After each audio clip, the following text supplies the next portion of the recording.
Read my lips. Welcome to Righting the Right with Larissa and Dan, the brother and sister that you'll want to argue with as much as your own. You could put half of Trump supporters into what I call the basket of deplorables.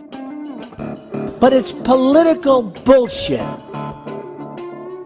So what do you think of Dan? He's a jackass. Because our country is going to hell.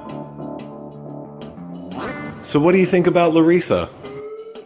She has been a real disaster for a lot of people, including the Democrats, who frankly can't stand her.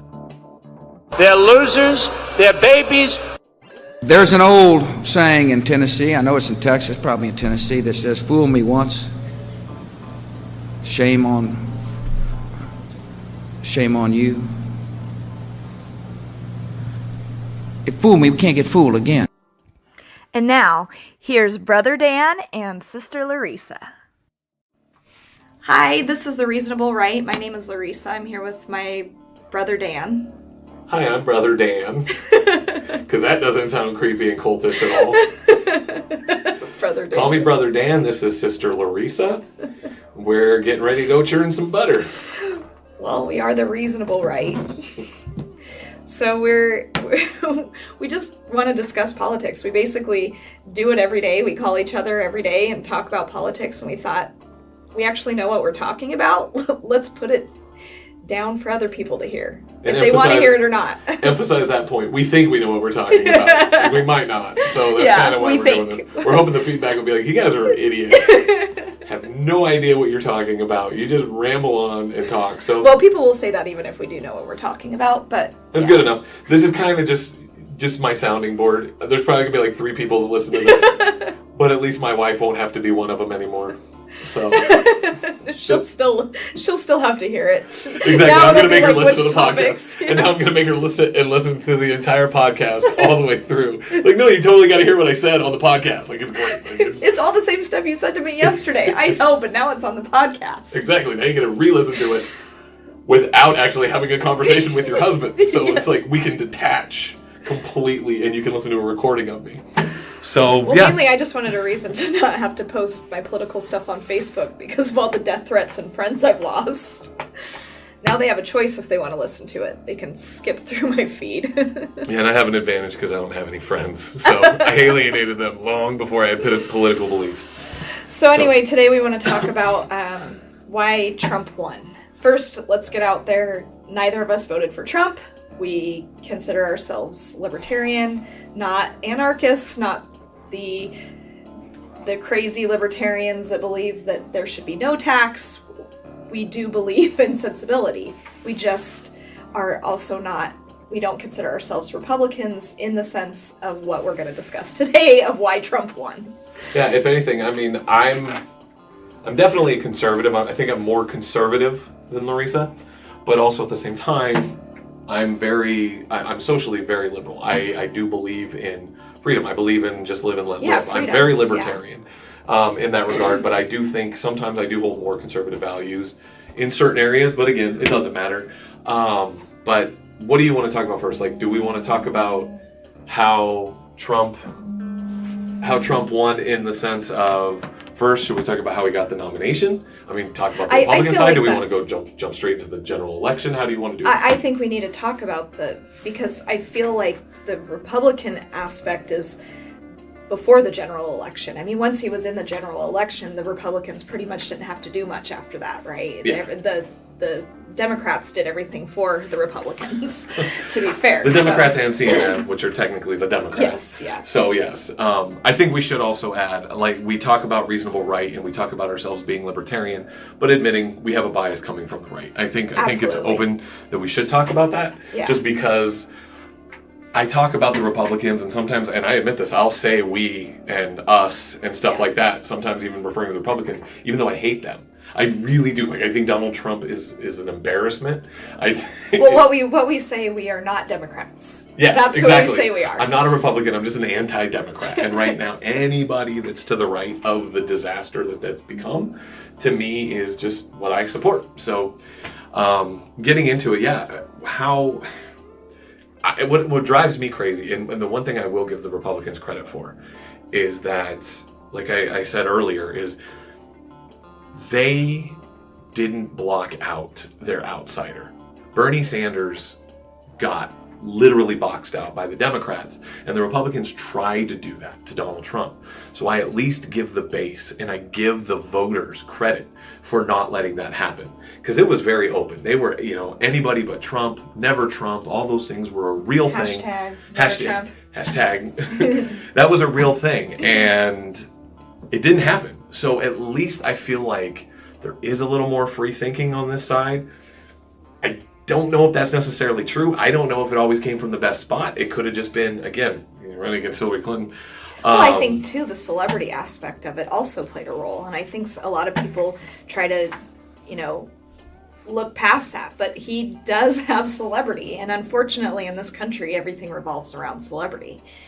I mean, Hillary also had celebrity, but not like Trump. Trump's celebrity was different. I mean, he's had a huge following for a very long time. And like you said earlier, the Democrats took Bernie Sanders seriously. Yeah. And the Republicans, and even the Democrats, never took Donald Trump seriously. Never. And I remember post-election I was watching MSNBC, and Joe Scarborough and a couple other people were on there, and Michael Moore was on there. And he had a great line, which he put into words what I had been trying to say throughout the entire primary. Okay, he is quoting Michael Moore right now, so that just shows how crazy this has gotten. Again, I talked about this earlier. Michael Moore has been one of the most reasonable voices on the left, which is I don't want to insane. say reasonable. I would say most outspoken. I think there's a difference between reasonable and outspoken. I say reasonable in the sense of he's trying to hold them to account on some of the insanity. Yes, he's part of some of the insanity, and he fed into but it. I don't think reasonable. I think there's also a lot of, Okay, I'll give you that. But the quote that he said was, the Democrats took Donald Trump literally, but didn't take him seriously. And the voters took Donald Trump seriously, but didn't take him literally. And if you break his campaign down into a nutshell, that's what happened through the primaries. He literally got away with saying so many things that any politician would have been buried for. Any human would have. And the reason why he did was because he didn't run from it. And people on the right, myself included, I'm sick and tired of politicians. The PC police. Yeah. I'm sick and tired of the thought police and the speech police coming out and saying what you can and can't say. And Trump just embraced it. He owned it, and he ran all over him. Everybody looked at Jeb Bush as soft. Everyone looked at Jeb Bush as just another establishment pawn. And Trump said it. He just stood up and said, "You're fired." I mean, he did his crap. He did what he does, and it worked. People embraced it. And then he went to places, and he made people think he cared. Do I believe he cared? No, I don't.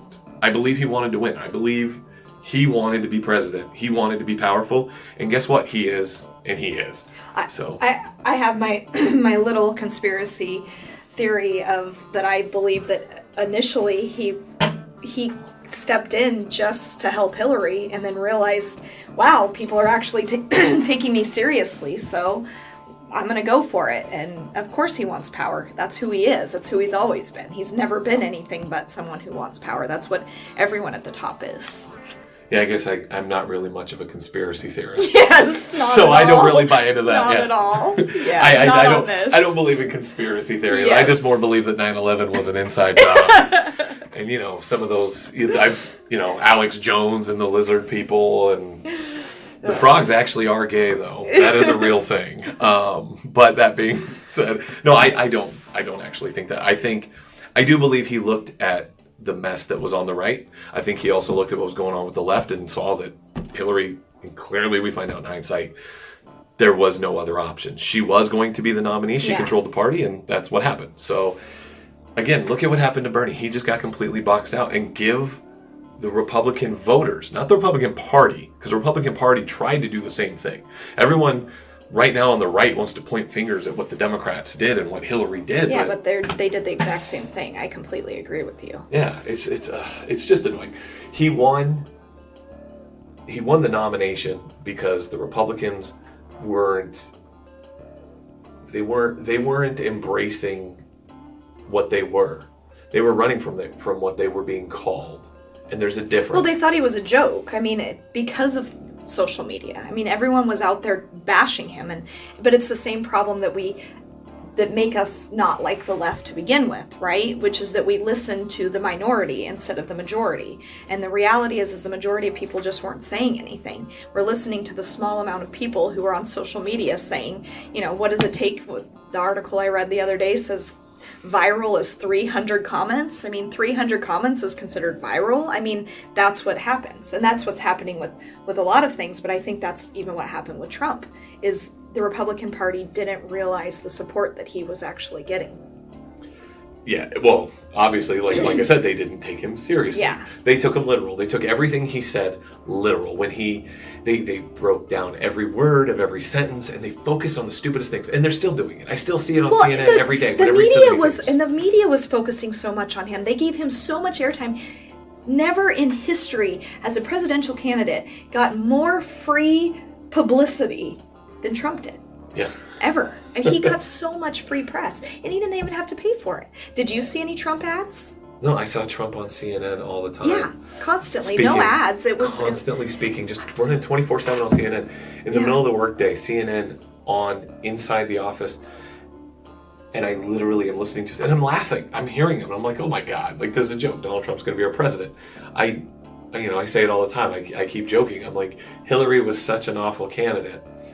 She lost to a cartoon villain. Yeah, like that's what Donald true. Trump is. Hillary Clinton is, don't get me wrong, she's Hillary Clinton. She's got her issues, but I'm saying Donald Trump was almost cartoonish in what he did.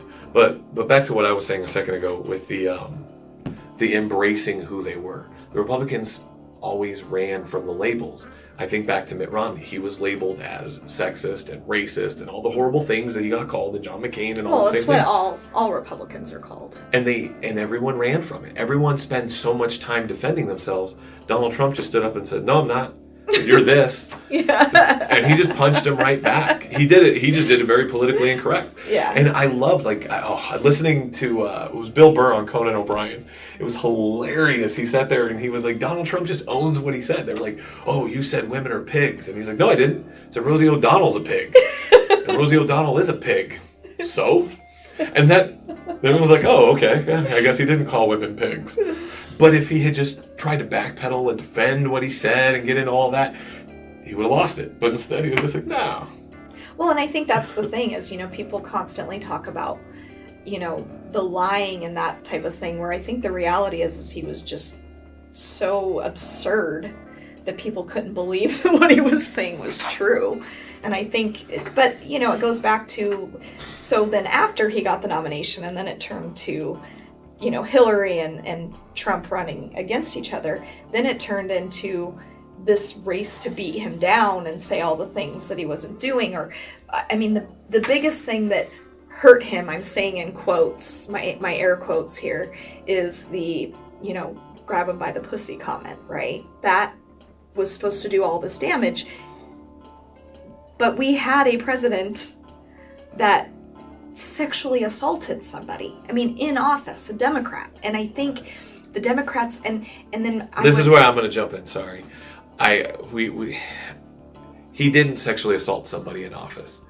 It came out when he was in office. You're correct. Okay, I was going to say, because if we were talking about Monica, came out while he was in office. We're talking about Lewinsky. I'm not talking about Lewinsky. Okay. But it came out while he was in office, and all of these things came out, and he was even impeached. He was impeached for lying under oath over Monica Lewinsky. There was all of these things that happened, and then when you would bring that up during the election... In hindsight, real quick, I gotta jump in. In hindsight, with now how crazy anti-smoking the left has become, do you think they were more upset that he lied under oath, or that he did it with a cigar? Oh, gosh. Is the smoke, is that literally something... So dumb. That bothered him? Well, I'm just saying. I think about that now. The anti-smoking crowd is bigger than the anti-lying under oath crowd. I know. So and people wanted to ignore that. And then when you brought it up, well, that was her husband. That wasn't her. That's not what we're saying, though. We're saying that's Democrats. You're saying here we are attacking the Republicans for the things Trump was saying, but forgetting that the Democrats had done the same thing, which ultimately, again, I think helped Trump win the election. It's always ignoring that the left is doing what the right is doing. And Hillary attacking the accusers. You can't argue that was against horrible. that. So I still don't even think that had anything to do with Trump being forgiven for that. I just think Hillary Clinton. I don't think it had to do forgiven, but it gave another.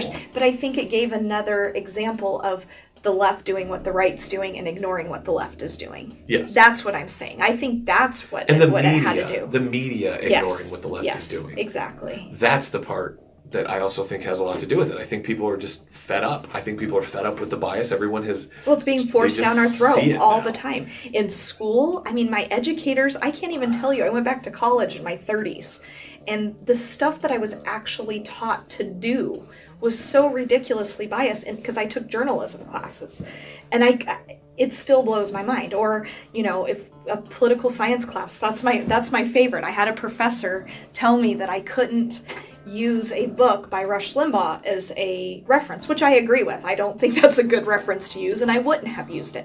However, I could use a book by Al Franken as a reference, and those are things being taught in schools. So we're being forced those things down our throat at school. We're being forced those things down our throat on television, now on social media. It just doesn't end.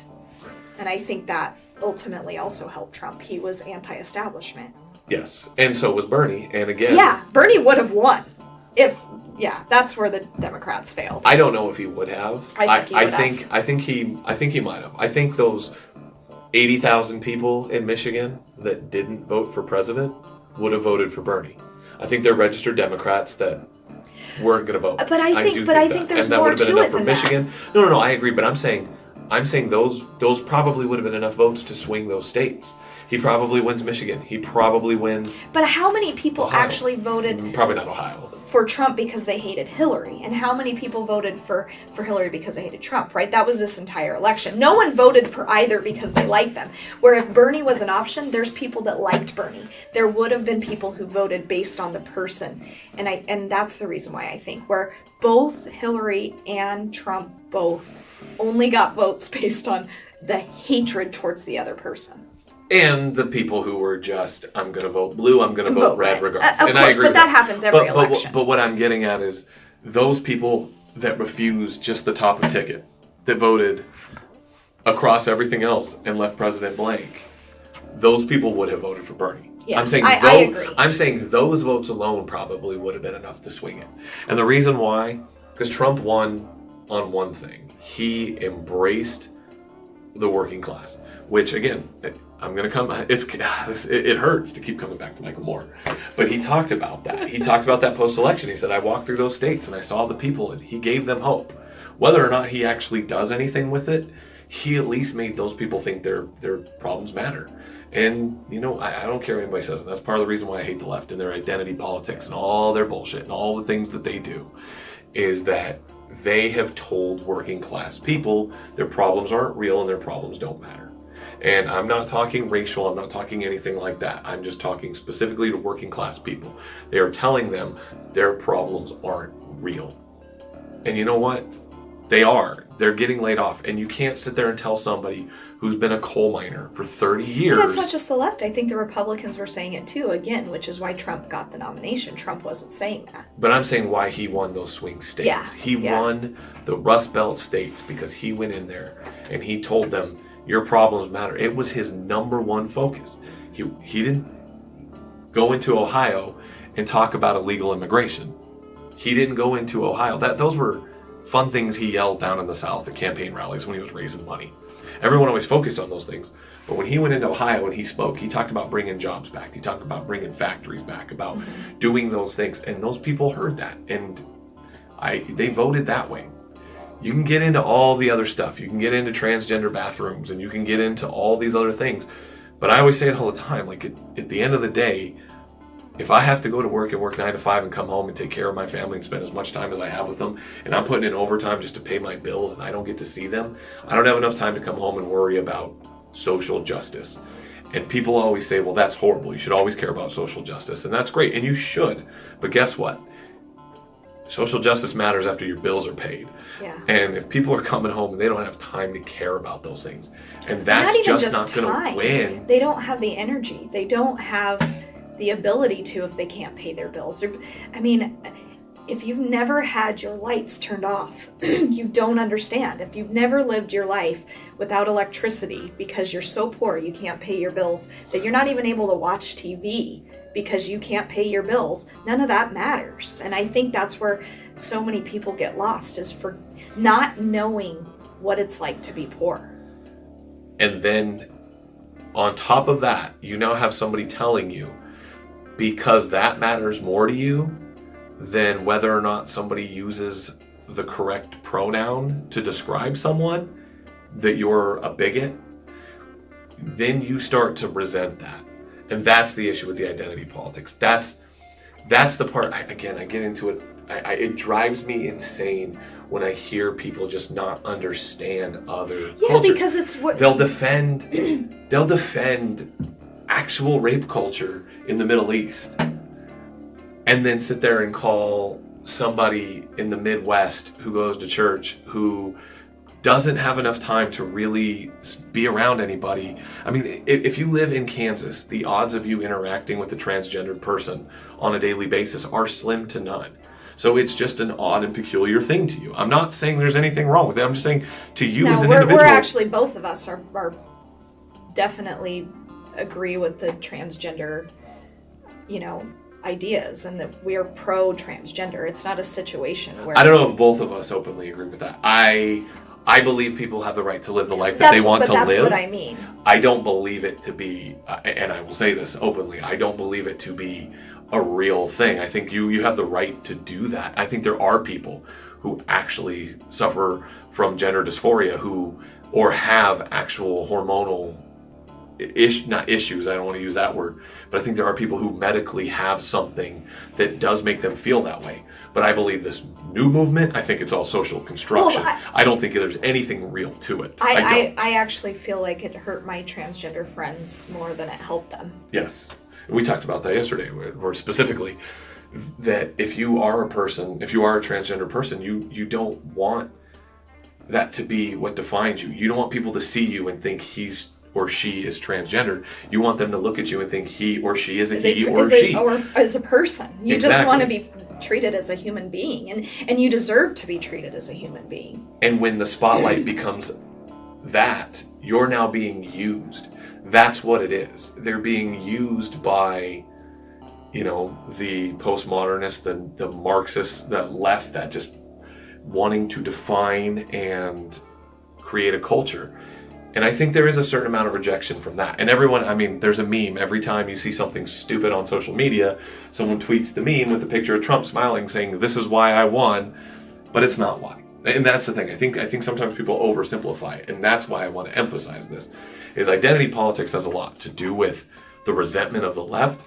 But I don't think that's why Trump won. I don't think he won those states. I think there were very few people that actually turned out and voted for Donald Trump because of the bathroom issue. However, I do think that's why he might possibly get reelected. I think it's gotten so out of control now that there is so much resentment and so much divide that people are going to come out in numbers to make sure he gets reelected. And that worries me. And that probably is true. And that's what I always say, like, this should have been the warning shot to everybody.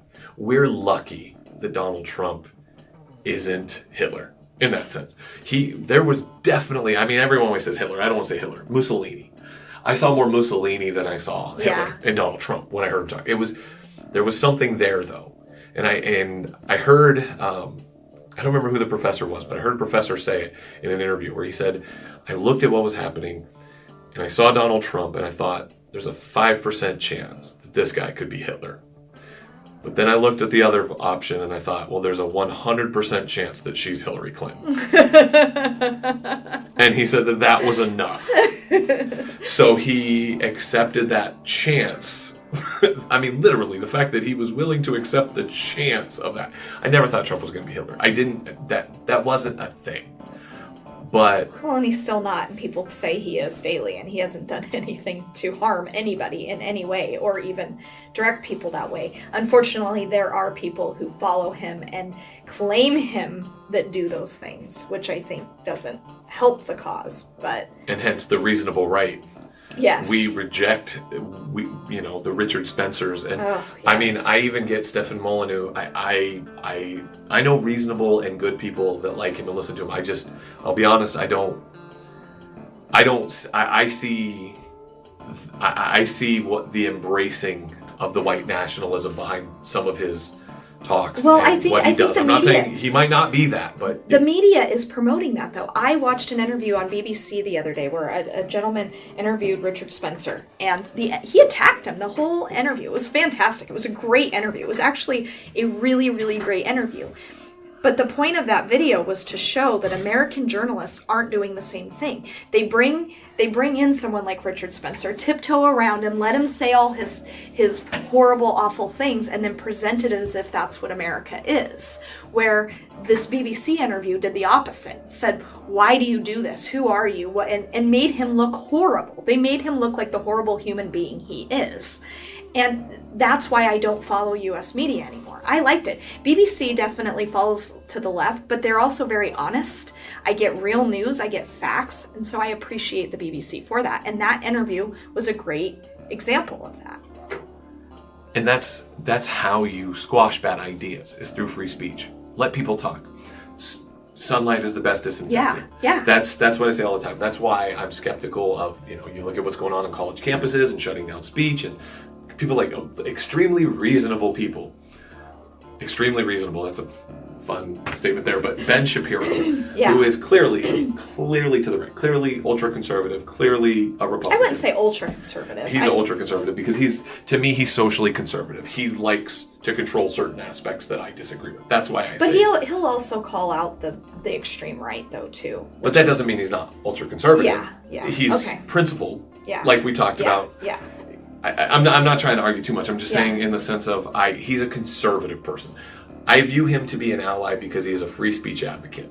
Very much so. So I view Which him, is why I don't consider him ultra-conservative. But to me, free speech to me now is a conservative value. It is.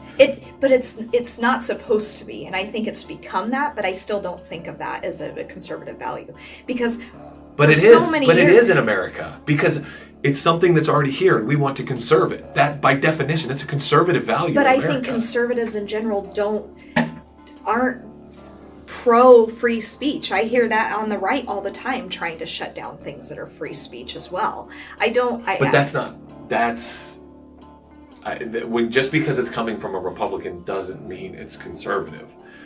I believe the religious right, and I agree with Yes, that. and that's where we I'm talk saying about that, like the religious right. That's why I was liberal growing up. I looked at the side when I was growing up. I listened to Death Row. I loved Dr. Dre. I watched The Matrix. I liked Rage Against the Machine and Marilyn Manson and that kind of music when I got older.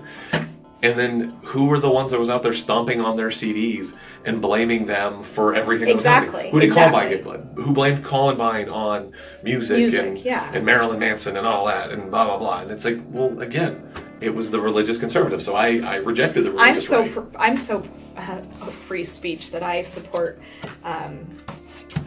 what's his name? Hustler.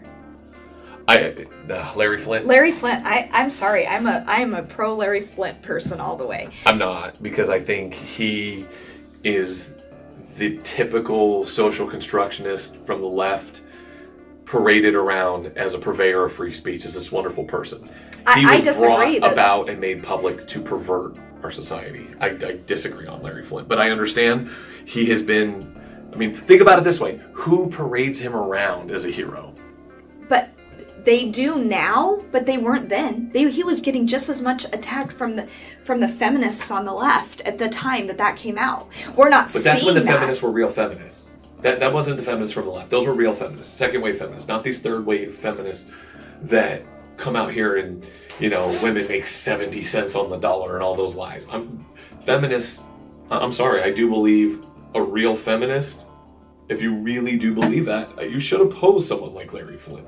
He is anti-feminist. This idea that what he does is liberation is I don't think that it's liberation, but I think it's a choice.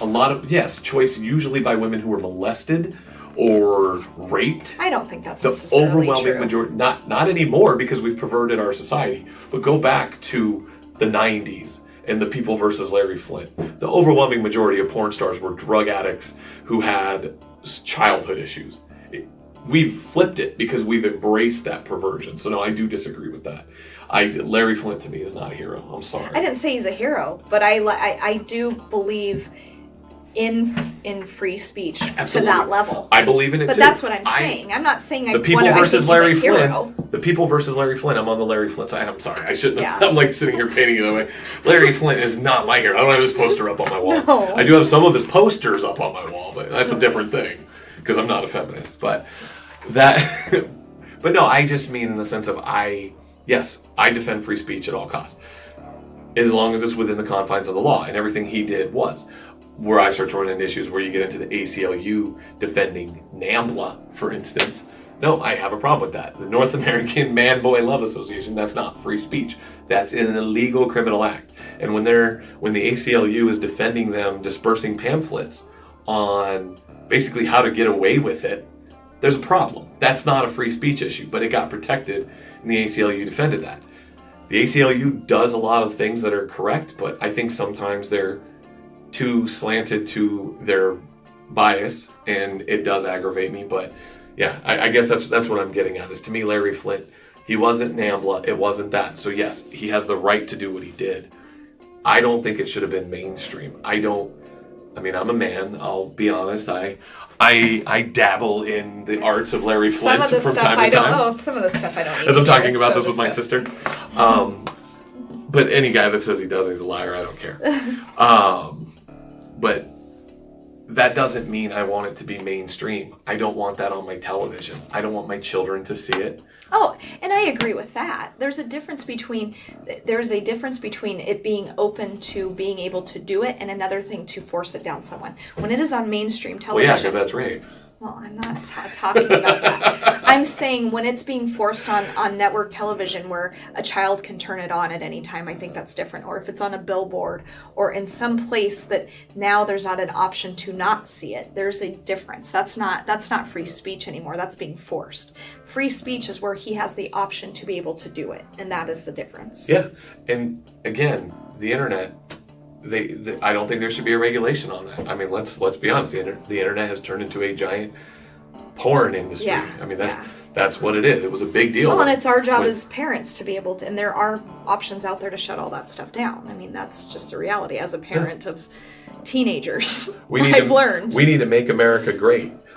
Like back when you used to have to go into a seedy bookstore with a bunch of creepos in order to find. Or back in the curtain pornography. with the movies at the movie store, and they had the curtain off area. And Home Video Express. Yes, Home Video Express. On VHS. VHS. I remember good old VHS porn. Where it was like scrambled. Or Ricky D? Whatever. The guy who was Saturday night at midnight. It was free. We got a half hour of free porn for teenagers. I remember catching you watching scrambled porn on the cable box. You didn't catch me. I had it on and you walked into the living room. There was no hidden agenda. I had it on. Scrambled porn. It wasn't scrambled porn, it was audio porn. There's a difference.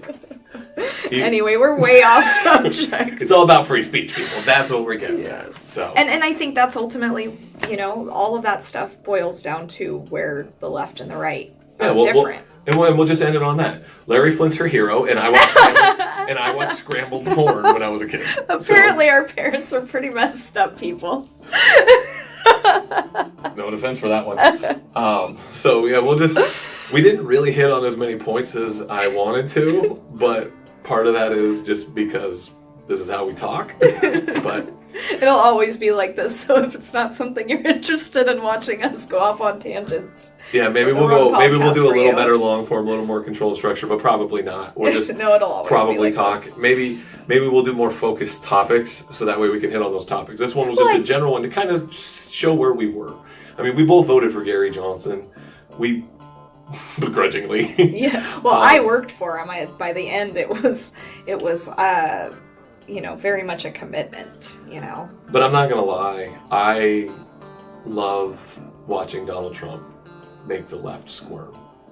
I get embarrassed by him as my president, but I enjoy it. There are times where I just look at it and go, you did this to yourself. Exactly. Yeah. And it's just going to happen again. I know. Every time. Which, I mean, but that I don't like. That's why I want to prevent that. I don't want him to be reelected. I want a good president, someone that we can be proud of as a country. You know? and so we'll just have to wait 8 years for that, because I hate to say this, I don't think in 4 years we're going to get a better option coming from the Democrats. So, yeah. All right. Well, if you like this, well, I'm sorry. If you like Larry Flinton scrambled porn. If you're a guy, you do. So hey, that's a good thing. That's where we'll connect. That'll be, just tell people about our podcast. About, hey, there was these people. There was a brother and sister talking about. Oh my God. But not in a weird way. Like, not a brother and sister in a weird way. It was brother and sister. They were like, hey, they were talking about Trump and politics, and all of a sudden they were like, hey, like Larry Flint's her hero. And then she was like, yeah, I remember watching scrambled porn with my brother. Like, what? Like, oh my God. I didn't watch it with you. I never but you walked in when I had it on. porn. So there we go. Yeah, go ahead and subscribe. If you're still listening, you're probably subscribing because you have problems. So thanks for listening if you did. And yeah, this is like I said, this is our first one. The next ones will be a little more pinned down. Well, no, they'll just have, yeah. We wanted this one to be brought, though.